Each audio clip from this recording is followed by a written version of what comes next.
So imagine this. It's the middle of the 20th century and the world's biggest rivals, the United States and the Soviet Union, are locked in what's basically a giant cosmic showdown called the space race. The Soviets had already snagged some major firsts. They got the first satellite in space and even the first human up there. The US? Well, they decided the only way to win was to go bigger, like way bigger. They aimed to put a man on the moon. That's where NASA's Apollo program comes in. Think of it as this massive puzzle with a dash of how do we shoot people at the moon without blowing them up? A few missions later, not all flawless but mostly explosions avoided, came Apollo 11, launched in July 1969.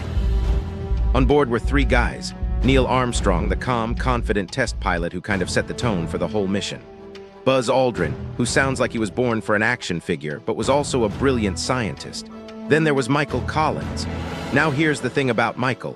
While Neil and Buzz were busy making history by stepping onto the lunar surface, Michael was stuck orbiting the moon all by himself. No moonwalks, no stepping in dust, just circling that massive rock in silence, basically the ultimate third wheel of space. But here's where it gets kind of wild. While Neil and Buzz were out there bouncing around, Michael's orbit took him behind the moon, and for about 48 minutes out of contact with Earth. So imagine being completely alone, orbiting this silent, lifeless rock, no way to reach your friends or anyone back home. People have talked about how eerie or lonely that must have felt, even in the middle of such a historic moment. And get this, there's a weird little piece of trivia. While Michael was orbiting alone, he actually took a moment to snap a photo called the Earthrise. That picture shows the Earth hanging over the moon's horizon, like a tiny blue marble floating in this huge, dark space.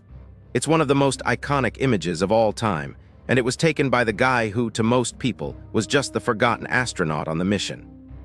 So yeah, while Neil Armstrong and Buzz Aldrin planted flags and made history on the moon's dusty surface, Michael Collins was quietly making history from orbit, alone but right in the middle of one of humanity's biggest moments. It's kind of a strange twist.